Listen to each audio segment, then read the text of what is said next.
Rocio Chongtay. I work at the University of Southern Denmark. And today I'm here to talk about quantified brain and music for self-tuning.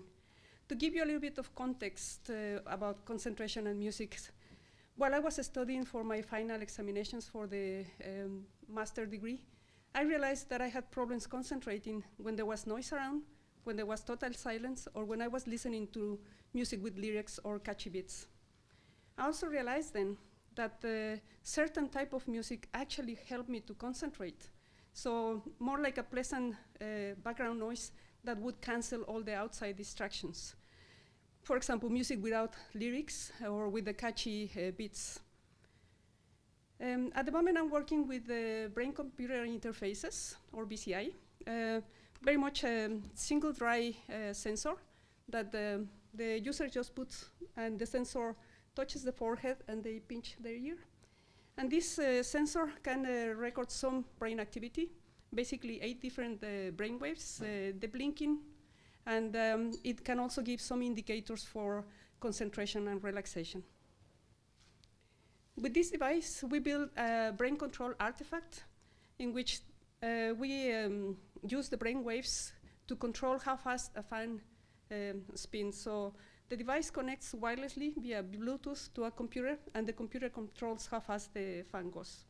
So it's configured so the person that is wearing this, the higher the concentration, the faster the fan goes, and then the beach ball with the shape of the world is lifted. I was actually very surprised that many people had problems concentrating, and they were surprised themselves that they couldn't concentrate on command from one moment to another. But of course, it was a very noisy environment, so it's understandable. So as I found out that certain music helps me to concentrate while reading or working, I also found out that other type of music helps me to tune myself for best performance in other activities like programming or sports. The problem is, how can I find the playlist for the different activities other than trial and error, and it would be a very time-consuming activity.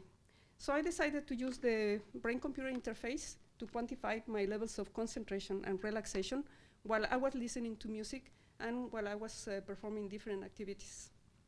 To do this, I use a program called Brainwave Visualizer by NeuroSky, the same company that makes these devices. And this program is integrated with iTunes, so it allows to record the different brainwaves and the indicators of concentration and relaxation while listening to different type of music. I'm going to call the meditation that they call as relaxation, because meditation can have many other meanings, so I will use these terms here. The settings for the recording were as follows. But before that, I'm going to show you some screenshots, snapshots of single moments where I was recording songs. In this case, it's a hotel intro by Moby with high level of concentration and low level of relaxation. Another example, the same album, Hotel. The song is beautiful and with good levels of attention or concentration and relaxation. The third example is still the same album by Moby, and the song is Raining Again. And in this example is high levels of concentration, low levels of relaxation. These examples are showing you only one single snapshot, a single moment on a song. So in this graph, I'm showing you a full recording of one song, the hotel intro. And the blue line is representing the levels of relaxation, and the red line is representing the levels of concentration. So you can see here like the trend of what is more dominant. In this case, you can see a trend for higher levels of relaxation than levels of concentration. So now I can tell you about the settings of the recording. I decided that I will have 2 hours of recording in the mornings when I need to work very concentrated. And in the first hour, I was recording the album Moby. And in the second hour, I would use a selection of classical music. I also recorded 2 hours in the afternoon when I'm more tired, and then I can do more easy reading or programming. And then I inverted the order, putting the classical music first and the Moby album as second. Having done that, I can show you some full examples of songs. This one played in the first hour, one of the Moby songs, shows a tendency of higher level of concentration than relaxation. In the next graph, I will show you one of the classical music played on the second hour. And in this case, you can see quite well marked, especially on the second half, high levels of relaxation compared to the concentration. On the last graph is quite visible dominant at the beginning, highest levels of concentration compared with relaxation. And there is a very marked fall on concentration at the end and higher level of relaxation. And that was because I was actually falling asleep. But I also needed to find my self-tuning tunes for other activities like archery. In archery, I know that for good performance, I need to be highly concentrated and I need to have some level of relaxation, but not too relaxed.